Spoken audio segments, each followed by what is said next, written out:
नमः शिवाय बच्चों, क्या हाल चाल है। आशा है आप सब ठीक ही होंगे। कोरोना का समय चल रहा है, घर पे रहिए, सुरक्षित रहिए, पढ़ते रहिए और समय का पूरी तरह सदुपयोग कीजिए।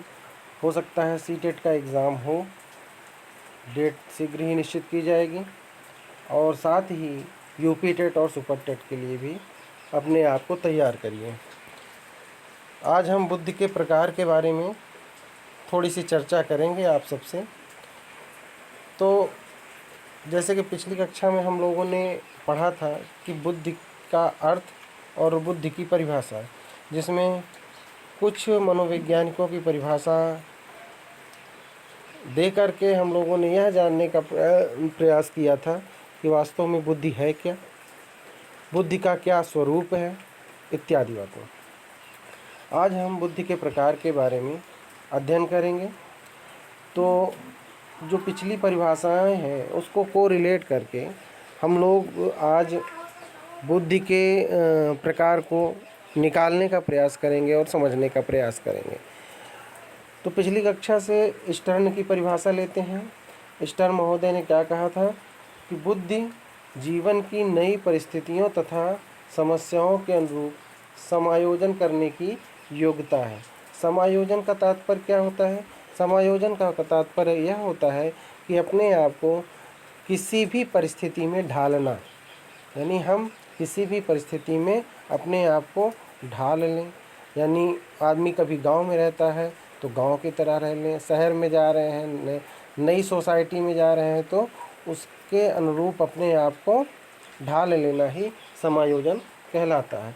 और जो व्यक्ति जितना तेज़ी से समायोजित करता है वह व्यक्ति उसमें सामाजिक बुद्धि यानी समायोजन करने की उतनी ही अधिक योग्यता होती है और उसमें उतनी ही अधिक सामाजिक बुद्धि होती है। उसी तरह हम टर्मैन की परिभाषा देखते हैं। टर्मैन ने कहा था कि व्यक्ति उतना ही बुद्धिमान होता है जितना उसमें अमूर्त चिंतन करने की योग्यता होती है। अमूर्त चिंतन करने का मतलब है कि वह चिंतन जो दिखाई ना दे, यानी कि किसी सिद्धांत के बारे में सोचना, उसके गुण और दोषों को समझना और फिर उससे संबंधित बातों को लिख देना। तो इस तरह से जब इन दो परिभाषाओं का अध्ययन करने के पश्चात में दो प्रकार की बुद्धियाँ समझ में आती हैं, एक सामाजिक बुद्धि और दूसरी अमूर्त बुद्धि। लेकिन गैरेट महोदय हैं, उन्होंने बुद्धि के 3 प्रकार प्रस्तुत किए हैं। कौन कौन से? गैरेट महोदय ने 3 प्रकार प्रस्तुत किए, एक सामाजिक बुद्धि, दूसरी अमूर्त बुद्धि और तीसरी मूर्त बुद्धि। सामाजिक बुद्धि से तात्पर्य है कि सामाजिक बुद्धि ऐसे व्यक्तियों में होती है जो शीघ्रता से समायोजित कर लेते हैं। सामाजिक समायोजन यानी समायोजन जो शीघ्रता से कर लेता है उसी में सामाजिक बुद्धि की अधिकता पाई जाती है। इसके अंतर्गत व्यक्ति दूसरे व्यक्तियों के साथ कुशल व्यवहार करने की योग्यता रखता है, यानी शीघ्रता से दूसरे के साथ घुल मिल जाता है। वह ऐसे लोग ज़्यादातर घर पे नहीं रहते हैं, बाहर लोगों के संपर्क में रहते हैं, लोगों से बातें करना उनको पसंद होता है और ऐसे व्यक्ति ज़्यादातर एक अच्छे नेता के रूप में उभरते हैं। उसके बाद दूसरे प्रकार की जो बुद्धि होती है वह होती है अमूर्त बुद्धि। जैसा कि अभी हमने परिभाषा से देखा, इसके अंतर्गत सूक्ष्म भावों, गणित के अंकों, प्रतीकों, संकेतों को समझने तथा प्रयोग करने की योग्यता है। ठीक है।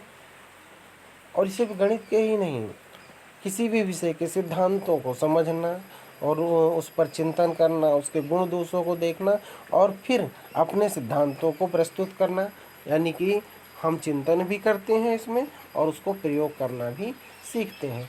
तो इस प्रकार के लोग ज़्यादातर दार्शनिक होते हैं, चिंतक होते हैं, कहानीकार होते हैं, लेखककार होते हैं, जो है मानवीकरण अलंकार, एक मानवीकरण अलंकार होता है, तो वो जो है प्रकृति को ही मानव बना देते हैं। कहने का तात्पर्य होता है यह है कि उनमें चिंतन करने की विशेष योग्यता होती है।